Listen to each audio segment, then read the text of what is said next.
Week 3 is finally here in the NFL season. So what I'm going to do is I'm going to go over my favorite matchups and players that are must starts for you in week 3. And I'm also going to talk about the Sunday night matchup as well as the Monday night football matchup. That way you can get a sense of where we're at with those featured games. And then I'm also going to talk about the Jimmy G effect and what Trey Lance's injury means to that San Francisco offense. But first, we're going to kick things off in Minnesota. After having an abysmal game versus my Philadelphia Eagles, I expect to see the Minnesota Vikings have a bounce back game versus the Detroit Lions. Of course, the main beneficiary is going to be none other than the superstar himself, Justin Jefferson. Jefferson really struggled in Philadelphia. Philadelphia did a good job in covering him. Darius Slay had 2 interceptions that were targeted towards, and I expect that Justin Jefferson is going to have a huge bounce back game versus the Detroit Lions. Detroit has given up the 6th most fantasy points to wide receivers on a points per game basis thus far, and they really haven't improved that secondary all that much, and I expect Jefferson to really feast off that matchup. Now, his teammates Adam Thielen as well as KJ Osborne are also good plays for you depending on your league size and depth, and I also think that Kirk Cousins is a strong streamer option, especially if you're looking to replace some of the quarterbacks that are currently struggling like a Tom Brady, or if you're looking to address the injury of Trey Lance. Another matchup that I think is really juicy will be the Los Angeles Rams going up against the Arizona Cardinals. Matthew Stafford could also be someone that you can consider at the quarterback position with the Trey Lance injury, or even just someone that could be a good fill-in for you at the quarterback position, considering that he's going up against the Cardinals. And the reason why I'm going with the Cardinals is because they have a weak pass rush, and they also have a depleted secondary that doesn't have much depth, especially at the cornerback position. So far in 2022, the Arizona Cardinals have given up the 2nd most points to opposing quarterbacks on a points per game basis, and I believe with this game script looking to be very pass heavy, Matthew Stafford as well as those wide receivers in Los Angeles are going to be very busy, which bodes well for you in fantasy football. Allen Robinson may see a tough matchup with Byron Murphy, but outside of that, you're not worried about Cooper Kupp, and I expect Tyler Higbee to still be heavily targeted in this matchup as well. Washington Commanders Carson Wentz has had a hot start to the 2022 season, but going into week 3, he's going to have a tough matchup going up against the Philadelphia Eagles. Carson Wentz is going as the quarterback 4 into this matchup, but I believe you need to pump the brakes, especially going up against these Eagles. Now, to his credit, Carson Wentz has taken advantage of great matchups. Philadelphia has actually given up the 10th fewest points to opposing quarterbacks, and I believe with this secondary being so good, especially coming off of a strong Monday Night Football outing, Carson Wentz will have a tough matchup going into this week. And on the other side, you're going to have Jalen Hurts, who has been having a strong start to his 2022 campaign and has a great matchup going into week number 3. To start the season, Washington has yet to face a mobile quarterback. In week 1, they faced Trevor Lawrence,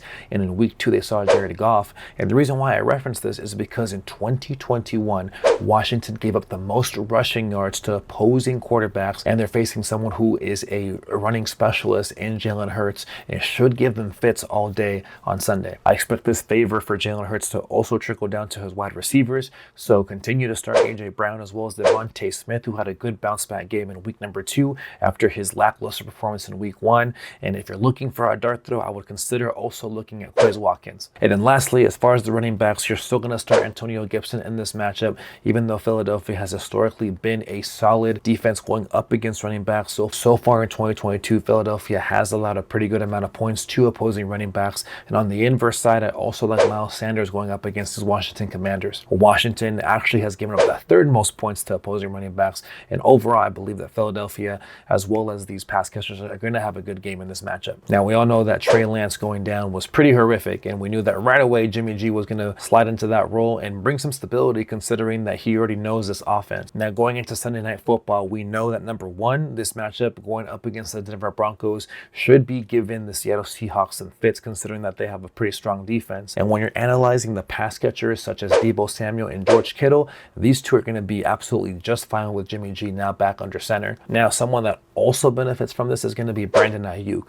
Brandon Ayuk had a pretty good game in week 2 after having a really poor start to the season. In week number 2, Brandon Ayuk went for 5 for 63 yards, and I believe that with Jimmy G back under center, you should consider Brandon Ayuk as a solid wide receiver 3 option, maybe even someone that should slide into your flex. And now I think with Jimmy G back under center, you should also see some stability at the running back position as well. Jeff Wilson Jr. is obviously sliding in and taking the starting role with Elijah Mitchell out on injury, but with Jimmy G now under center, the cool thing is that you're not going to expect the quarterback quarterback to take a lot of the rushing work from these running backs. Now, I also know that Marlon Mack got activated from the practice squad to be in that backfield, but this is still going to be Jeff Wilson's backfield until, of course, Elijah Mitchell gets back. In week number 2, Jeff Wilson saw about 18 carries, and this workload makes him a solid RB2 play going into week number 3. With Russell Wilson having a slow start to the 2022 campaign, he hasn't maximized on 2+ matchups. He had a good matchup versus Seattle, had another one versus Houston, and now he's facing a tougher defense over in San Francisco. I'm not too excited about him being as my quarterback. You may want to consider one of the quarterbacks I mentioned earlier, either a Kirk Cousins or maybe even a Matthew Stafford if he's available for you. However, the pass catchers, I know that we're still waiting to see if Jerry Jeudy will officially be back for week number 3. Courtland Sutton should be solid for you. However, again, this matchup does get me a little bit questionable considering that San Francisco is no slouch in their secondary or in their defense overall. For the running backs, of course, you're going to go with Javonte. Javonte has been seeing his workload increase, and you're seeing the gap between him and Melvin Gordon increase week by week. You're seeing the snap count increase and stay steady, and same thing goes with his carries. So just cap it all off, we're now going to go over the Monday Night Football game where you have the Dallas Cowboys going up against the New York Giants. Now, Cooper Rush did a phenomenal job going up against the Cincinnati Bengals and really helped them carry that last-second win. Now you're going up against the Giants, and quite frankly, this is a pretty good matchup overall for Dallas. I think that the running backs in Dallas are going to have a plus matchup here, considering that New York, according to ESPN, is a top 7 favorable matchup for opposing running backs.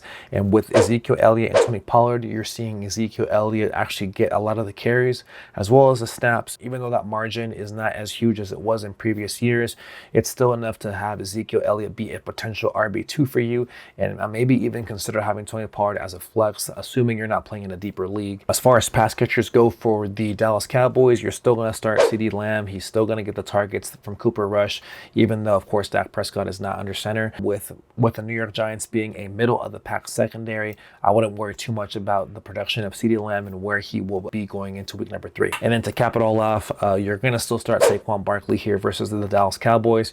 And the only pass catcher that I would consider starting, especially in redraft leagues and main 10 to 12 team leagues, is going to be Sterling Shepard. Sterling Shepard is not only the highest targeted wide receiver thus far this season, but he also has an established rapport with Daniel Jones, which should bode well for him in week number 3. Hey, I hope you got value out of this video. If you did, be sure to hit that like and subscribe button. Also, be sure to check out some of my other social media platforms. If you're looking for more start-sit advice, be sure to check out my TikTok where I go live. I also created a Discord server. That way you can have some start-sit questions for me, and that way I can answer them as you get ready for your matchups going into the weekend. Well, you guys, thank you once again for watching. I'll see you guys in the next video. Best of luck to you this week, and as always, keep it 100.